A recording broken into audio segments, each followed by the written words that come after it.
you have submitted to me yesterday, and I was shocked when I was reading it this morning. When I was reading this, Major, makinig ka muna bago ka sumagot sa mga teleponong yan. I told you yesterday, don't lie. Eto, kitang-kita na yan, nagsisinungaling kayo dito eh. Regional Trial Court ang ginamit yung letterhead eh. Di ba dapat pag susulat kayo, letterhead ninyo? Correct? Yes, Your Honor. Then you're lying. Hindi pa tayo nagsisimula sa witnesses, nakikita nyo na yung mali ninyo. Ako po yung mother ni Julius Alcazar Francisco po. Na-raid po kami nung gabi ng March 17, 2023. Nagpuntahan po ang mga CIDG ng Camp Vicente Lim sa amin na meron daw pong search warrant ang aking anak. Ay nagulat po kami bakit po nagkaroon ng search warrant ang aking pong anak estudyante lamang. Saan po kami kukuha ng ganoon? Wala po kaming kakayahan, Your Honor. Ay nakuha daw po silang granada, barel at bala. Hindi po magagawa ng anak ko yon sapagkat kami po pamilya lamang po na talaga kung hindi lang po ako maghahanap buhay at ako solo parent, hindi po makakapag-aral ang aking mga anak.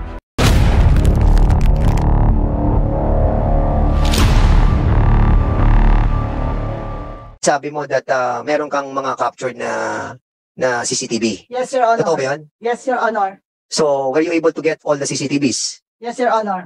Dala mo ngayon? Opo. Pwede mo bang sino yung mga kasama mo na dyan? Ito po ang aking anak, Jefferson Alcazar Francisco po, at yung border ko po, sila pong mga nakasaksi sa lahat na nangyari po sa amin nung gabing yon na kami na-raid.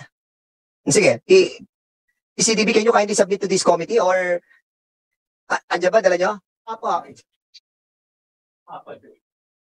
How long is the CCTV? Kasi meron sila sinasabi na na-capture daw nila of course, the ARD, Major, yung ARD natin submitted na sa court, di ba?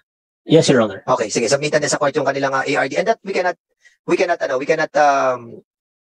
get from the court kasi nga subject na sa kaso. So, we will be relying do sa CCTV ninyo. Opo. Siguro kunin nyo mala yung CCTV, tingnan lang natin. Briefly lang siguro, explain nyo lang siguro para maging knowledgeable yung members ng committee para to appreciate kung ano yung sinasabi ninyo. Kasi ako mismo, hindi ko rin alam. So, I wanted to find out kung ano yung nalalaman ng CCTV na yan. Sige, go ahead. Okay po, Your Honor.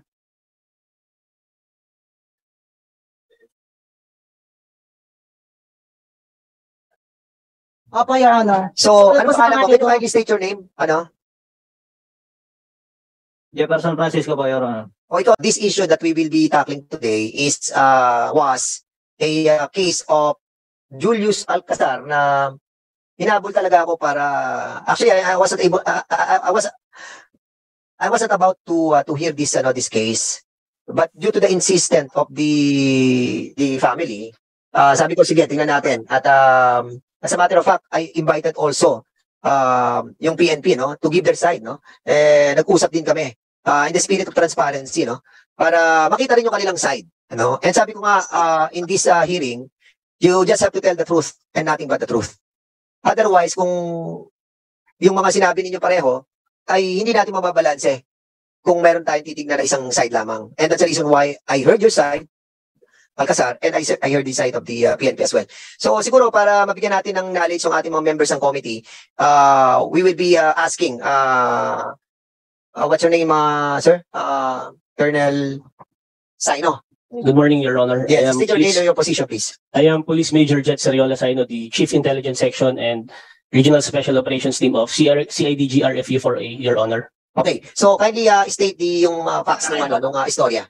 Go ahead, you are recognized. Mamaya.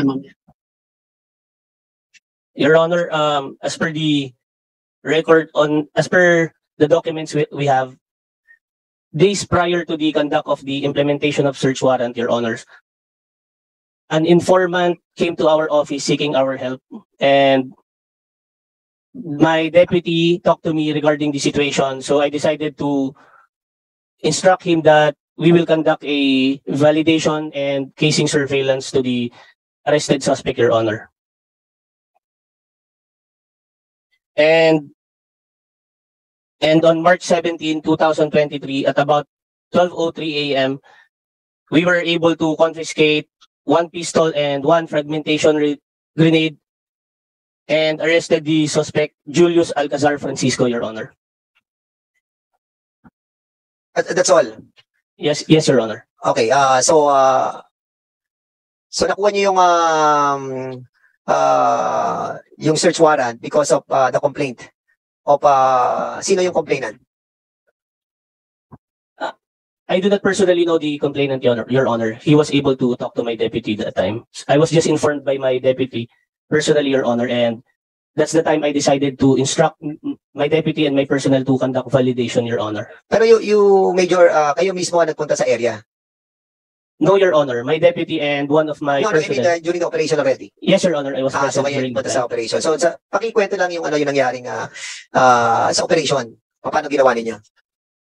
Usually, Your Honor, before we conduct an operation, I designate my personnel, each and every one of them, Your Honor, regarding their role. So, nagbigay po ako kung sino pong magiging shooter, kung sino magiging videographer, and at the same time, Your Honor, kung sino pong magiging mag-act as security team. So, during the implementation of the search warrant, Your Honor, ang usually na ginagawa namin, Your Honor, papalabasin po namin yung aming subject for the search warrant, and we will explain to them that we are armed with a search warrant issued by the court, Your Honor. And for the security, Your Honor, dahil nga alam namin na dun sa validation may baril yung aming subject, Your Honor, it is very safe for us na all occupants of the house will go out. So, alam naman po yan ng family nung aming arrested suspect na prior to the conduct ng implementation ng search warrant, Your Honor, walang pumasok na police. So, pinalabas namin lahat ng occupants. We explained to them that we are armed with a search warrant. So, nagpatawag na po kami ng witnesses from the barangay, Your Honor.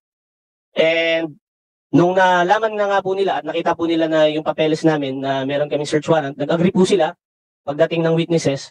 That's the only time na nakapasok po ang police together with the arrested person, Your Honor, and two other witnesses, Your Honor. Okay, in other words, ilang kayong nag-search sa team? From the PNP personnel, Your Honor, there is only one searcher and one who will act as a videographer, Your Honor. So, pero dun sa operation na yun, nasa search, kasama ka na? No, Your Honor, I was only outside because the only persons authorized to go inside, Your Honor, is the searcher and the videographer, Your Honor. Sino yung searcher? The searcher, Your Honor, is Police Staff Sergeant Jonathan Dinglasan, while the video... Okay, sige, go. Paki-ano na lang dito para baka mamaya may tanong kami sa searcher, no? Tapos, sino videographer? While the videographer, Your Honor, is Police Corporal Bernie Basilio, Your si Basilio. Honor. Sige, Basilio, saka si Dinglasan ba yan? Dinglasan? Yes, Your Honor. Sige, pakiupo po kayo dito para kayo yung kasama sa team na ano. Sige, upo muna kayo dyan para at least we can ask you directly with some question. Okay, remember that we are discussing the body-worn camera, no? Saka yung alternative recording device. At ito yung tinatackle namin even dun sa issue ni Congressman Acop. And at the same time, yung aming bills na dinadrop ngayon. So, with regards to the use of the body-worn camera, so, pagdating, paano nyo ginamit yung body-worn camera? Your Honor, Meron ba kayong gamit na body-worn camera? Your Honor, we were not able to use our body-worn camera because during that time, it was having a malfunction, Your Honor. Nung china-charge po namin, Your Honor, hindi po nagbi-blink yung charging. Ilang body-worn camera ang assign sa inyo? Two, Your Honor. Tapos, so, pareho nag-malfunction? Yes, Your Honor. Both of the... Was that reported sa higher authority? We informed our logistics officer, Your Honor. Kaya sinauli po muna So, natin ang ginawa ninyo ay alternative recording device na Yes, lang? Your Honor. Okay, in pursuit of the operation, based on the search warrant that was issued sa inyo. Yes, Okay, Your Honor. so pagdating nyo sa operation, kasama si Captain Dinglasen? Police Staff Sergeant Dinglasan, Sergeant Your Honor. Dinglasen, saka si... Police Corporal Bernie Basilio, Your Honor. So, videographer si Basilio. Okay, so, paano ginawa yung recording doon sa operation? Kasi sa search warrant nakalagay yon di ba? Na kailangan meron kayong alternative recording device, ano? So, what transpired? Corporal Basilio, please.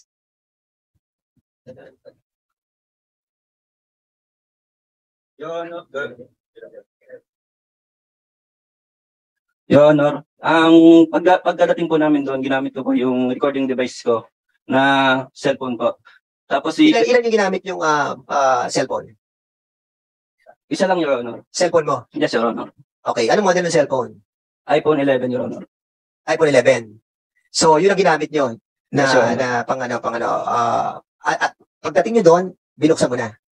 Yes, Your Honor. Okay. Tapos, sa duration ng buong operation, ginamit nyo yung alternative recording device. Yes, Your Honor. Okay. So,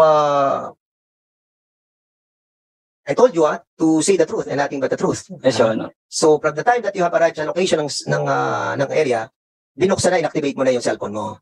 At all throughout, hindi mo siya deactivate. Your Honor, yung video ko, Your Honor, yung pagpasok po ng searcher namin. Kaya nga, ginamit mo yun Yes, yung Your Honor. operation. So, you are sticking with your story na talagang ginamit Yes, mo Your Honor. totally Sige. The reason why we're trying to point this out, because the ruling of the Supreme Court on the rules of procedure on the wearing of body-worn camera, Rule 3 of Section 5, nakalagay yan, di ba? Binasa nyo naman yan. Na dapat talaga sa oras na pagdating mo sa operation, nakabukas na yung body-worn camera or the alternative recording device. Correct? Yes, Your Honor. So, correct, okay. So, hindi mo siya papatayin unless na may binabanggit doon sa rules din na, halimbawa, may sex offender o something na medyo mabigat yung sitwasyon. Yun, hindi mo, pwede mo siyang patayin. But in this situation, wala. Di ba? Walang ganun sitwasyon. Okay, so, after nun, anong ginawa mo doon, Corporal Basilio? After nang umalis kayo, saan mo pinatay yung alternative recording device? After po ng inventaryo, Your Honor. After po ng inventaryo,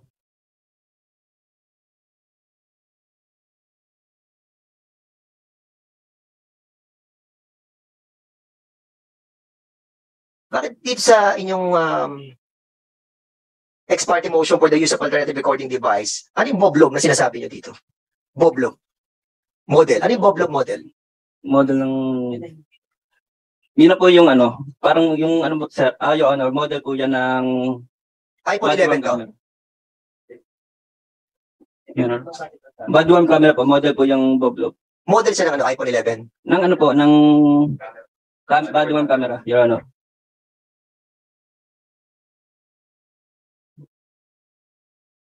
Ito nakalagay sa ano, brother. Ito nakalagay doon sa paghingi nyo ng appeal sa court that you will be using Boblog instead of the body-worn camera.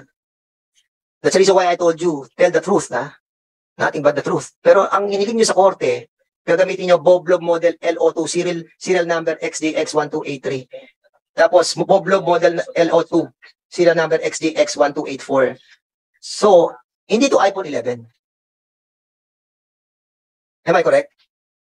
Yes, Your Honor. Yung Boblog, yung aming Your Honor, kasi nag-malfunction din yung camera niyan, kaya napaabot po sa iPhone 11, Your Honor. Nag-malfunction din yung Boblog. Kaya ginamit mo yung iPhone 11. iPhone po, Your Honor. Again, you have to have an ex parte motion. Sige. Alam mo dito, we are not trying to pin you down, because there are some procedures in the use of body-worn camera that must be followed in accordance to the resolution of Supreme Court. Otherwise, your case will be dismissed. Alam niyo ba kung saan nakalagay yun? Section 7 ng Rule 3? Sinasabi, inadmissible kapag hindi nyo sinunod ang procedure. Sige, Major. Your Honor, if I may.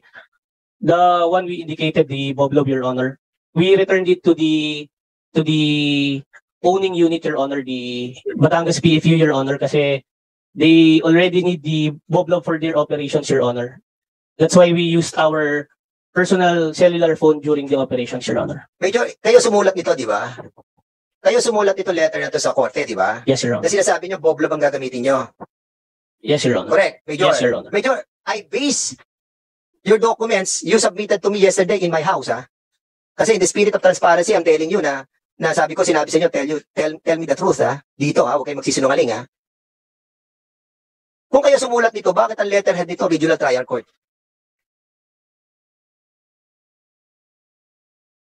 Explain to me. Pakibigay sa kanila. Tingnan niyo yung sinulatan ninyo. Kayo sumulat niyan, bakit ang letterhead is Regional Trial Court? Explain to us.